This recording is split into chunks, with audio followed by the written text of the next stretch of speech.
JE Made Phoenix full review. I have the drop point version. You can get many other versions all across the show. You can get old ones at Mike's Knives. You can get newer ones at Knives and Tools. This one was from Heine Haynes, cost me $229.95. There are other models available on Heine. You can get Zulus as well as Phoenixes and other things that aren't UK legal. But I have the Phoenix in a drop point with carbon fibre and titanium bolsters there. This was $229.95. It'll come in this pouch, which is doubles as like a belt pouch. You can put a belt through there and use this to carry the knife if you so wish. Either way, you can have it facing that way, or you can have the JE Made out if you want to advertise that. First, huge, like mega plus for a guy like me. If you like to tinker, it comes with a tool that's, you know, fairly robust. Knurled edges, all the tool you'll need, and helps you put the spring back together. And a complete set of spares. Why don't more makers do this, especially at the high end? I know a lot of people just discourage you from taking your knife apart, but come on. Like, I like to tinker, I like to repair stuff, I like to void my warranty. Why not just include that? It kind of costs that much more. That's fantastic to me. A complete set of spares. If I strip any of these or lose one on the floor while I'm taking it apart, something like that, don't have to worry. Super fan of that. Makers, take note. That's incredible. It comes wrapped up in this beautiful brown JE Made microfiber, and then just the inside of the pouch is a bit plush. So really, really top marks for the presentation in the case there. As for the warranty on this, I'm not sure. I'll have a look. If I can find a warranty, it will be on screen now. Nope. If not, of course, where I bought it from would take care of me anyway. They're Heine. I think it's so many days, and then you're out of their hands, kind of thing. With this one's actually pretty easy to open, and I think that's mainly because of how far down this cutout is, because you can hear it's still definitely a very strong spring. You know, it's not weak at all, but because the cutout's so far down, giving you that extra leverage, you don't really tend to notice on the open, which is what my usual problem is with strong springs. This one, the clip point, which, by the way, I prefer the look of the clip point, is actually more difficult to open because you get less leverage because the cutout's closer to the pivot. It's certainly not impossible, and it's not a deal breaker, but I'm actually pretty glad I got the drop point instead, because I think I'm going to get on with this one more. So as you saw in the spares, this runs on phosphor bronze washers, and that action is for a slip joint with a half stop. It's so smooth. It is absolutely lovely, that action. And you get that nice solid whack as it goes into there. And of course has the stop pin, so you don't need to worry about it hitting like any blade wrap or anything like that. This runs on Torx hardware. So T8 for the pivot, which is non-captive, I believe, and two T6s, and T6s under here as well, going through the spring into Chicago screws. This has carbon fibre scales with a titanium like integrated bolster. So it's like, can you focus please? There we go, all one piece going down there, and then a steel back spring, which is very beautifully machined to be flush with the rest of that. That is absolutely wonderful, really top-notch quality on that one. You do get a lanyard hole. You obviously don't get a pocket clip. This is a traditional style. Very modern traditional, but a traditional style nonetheless. So grip with this one. It's quite nice because where they've got this little bit coming up here to hide the that thing, the edge of the tang, when it's closed, which I think makes for a much nicer profile, whereas something like this, when it's closed, you get that sticking up, or like this, or this. They've all got that. I mean, this, look, you're so close. Just have it come up a little bit more. So close, but just missed that little design feature. JE, even on their ATS line, have kept that one. Not on the Gen 1s, but on the Gen 2s certainly. But that also functions as a really nice little, just place to push your finger against, so you get a really nice solid grip on this. So despite the smooth materials on here, you still do get a really strong, absolute fierce grip on that. That's not going anywhere. And you're not too far up the blade, so you're not pushing on it too much. You're just there. You can get a bit further up if you want to go in there. It's definitely not a finger choil, but it's you can fit a finger there. It's not great though. So there's that.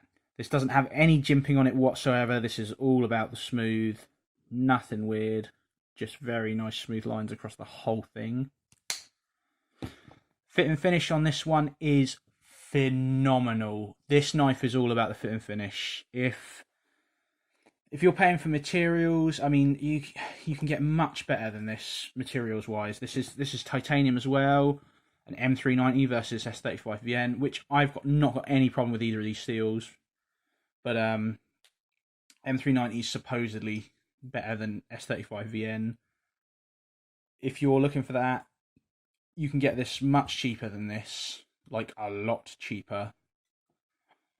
But it's not about that. If you do like S35VN, titanium, S35VN, and again, a lot cheaper, you can get the line steel Best Man, which is titanium, carbon fibre, and M390. A lot cheaper. It's not about materials, this. It's got good materials nonetheless, but this is all about the fit and finish. This is all about that absolute perfection. It's damn close. I mean, I find this so hard to pick out anything wrong with this. It really is wonderful. Look, you can see like the beautiful sanding on there. Just to make that into a nice smooth, like just that minor little chamfering on the edges. Really nerdy stuff, but that's what you're paying for here. You're paying for that. That's where all that money's going, because you can just get that, and it's the same design, just lesser materials, and the finishing's not bad, but it's just not to the same standard, for less than a third of the price. But like I said, that's why you're paying for this. So as I've said, it is S35VN. You get a cool little hammer there as well. JE made. This particular one says Calibra Team on there. I don't know what that's about. Probably look that up. If I find anything, boom, it's on screen now. Nope. So there's not too much on the blade. It's all kept to that nice. And by the way, might I add, they've done a lovely horizontal grinding there, and then it's all flat up here. And flat on this wedge there as well. That is wonderful. Absolutely wonderful, that. So you've got a nice, big old thick at the top. Actually quite thick at the top, to be honest. The swedge makes it a nice point, but anyway, yeah, nice flat grind across the whole blade there. You do get a sharpening choil. You don't get a finger choil, but I think the blade's strong enough on this that you don't really need to worry about a finger choil. So you don't need to worry about that. There's no blade play whatsoever on this, as you would expect. And also, as you would damn well expect, the centering is bloody well perfect. So let's do a couple of size comparisons on this. Okay, so for us UK folk, do you one of those? Do you one of those? And this is a fairly popular knife. So there you go.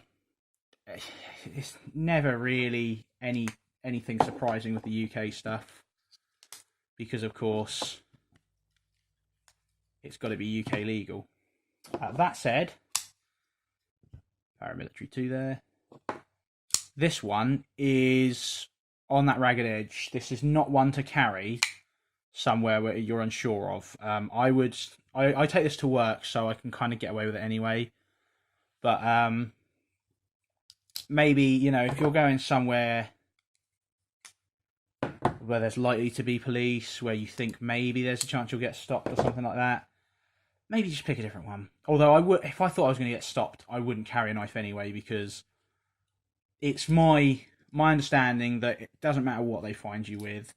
If they find you with with this, they're just going to confiscate that off you, and then you go to a court, and then it's whether they find you guilty or innocent. I'm always prepared to lose whatever I'm carrying, like knowing full well that it's legal.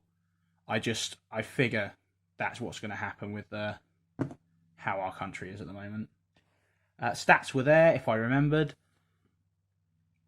So this boy. So yeah, obviously this is the more expensive cousin to the ATS there, which is again, they're different beasts to me. This is more of a, I still use this absolutely, but this is more the collector's high end. I'm super looking for perfection, and this is the, I just want a knife to use. Like, I like this design, I like the materials and the grip. I sort of just want to get on with it. This one's I want to look at it as well. And look at that, that is stunning. Just in the hand, you can really feel this is a quality piece of workmanship here. This really isn't lost on me, the utter quality of this.